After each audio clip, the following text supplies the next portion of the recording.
Ok. Ok,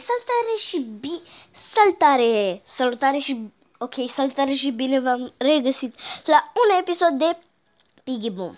V-aș ruga să nu uitați să apăsați butonul de like și butonul de subscribe. Ok. După cum vedeți, v-am zis că dacă nu mă joc în timpul liber, ei bine, o să-mi ia din bază, dar m-am mai jucat eu și mi-am mai completat câteva. Da? Sper că vă place mapa mea nouă. Adică nu e nouă, dar știți așa. Ok, am pus pauză să îmi iau toate notificările de acolo, fiindcă le dau chiar așa de des. Da, și nu este o mapă nouă, doar că chestii noi pe ea, știți?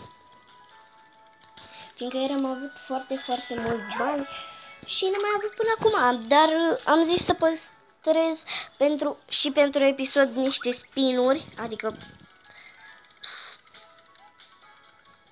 frate, dacă te pe 100.000, da, ok, e ok.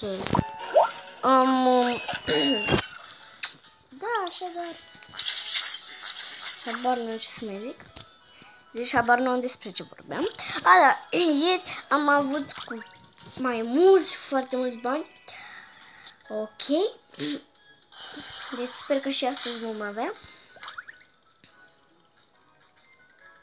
Ieri s-a mai făcut foame ursului meu și la celelalte animale și n-am mai avut mâncare și nici energie și se pare că azi mi-a dat mulți snack-uri, de fapt. Claim. Ok. Acum avem mai multe activități. Wow. Atunci semn. Us. Mă, câte piese am, frate. Wow.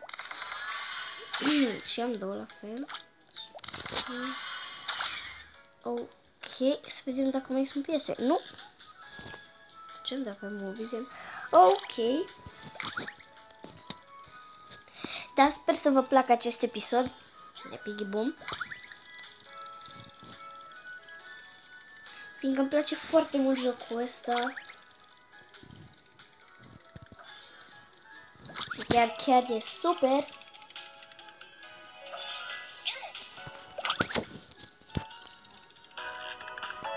Da? După cum vedeți. Ok. Ok. Zania.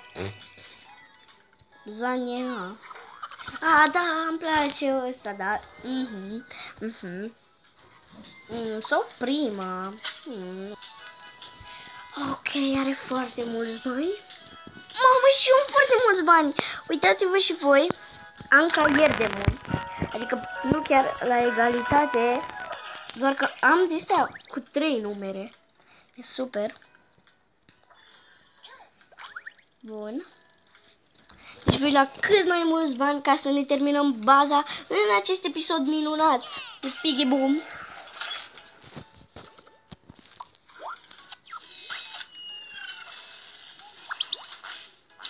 Doar că cele mai jucate jocuri sunt pe calculator.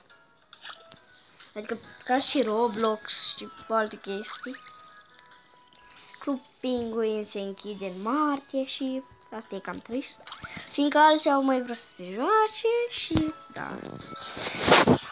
Ok. Dar noi de ce vorbim despre jocuri despre calculator? Nu ar trebui să vorbim despre jocuri despre telefon, despre jocul ăsta? Bine, putem să vorbim și despre el, că doar de... Da, știu că vorba mea cu... Să vorbim despre jocul ăla care îl jucăm, dar nu prea am ce să zic de el. De Minecraft am ce să zic. Da. Și chestia aia la care chiar lucrez și o să fac episoade cu ea. Chiar e super. Da, și acum poți pe telefon sau pe tabletă la țărani să le dai trade să cumperi. Da, pe telefon. Dar dai pe ei de mai multe ori. Adică... nu, am lăgat la joc. Nu, adică dacă ți-ai apăsat pe ei. Știți? Și dacă dați trade. A, gata, nu mai e lag. Ok. Fac eu ceva. Ok, să vedem noi care e bună. A doua? A doua! Șuieră! Janet, nu. Hai, eu am mai mulți decât tine. Eu am mai mulți bani decât tine. Sau nu? Ha, chiar am mai mulți bani decât tine, fraiero, ha. Nu mă laud. Dar zic și eu așa. Care și el mulți, sau ia mulți bani. Doar că acum îmi vine chestia cu Facebook-ul și nu vreau să vedeți.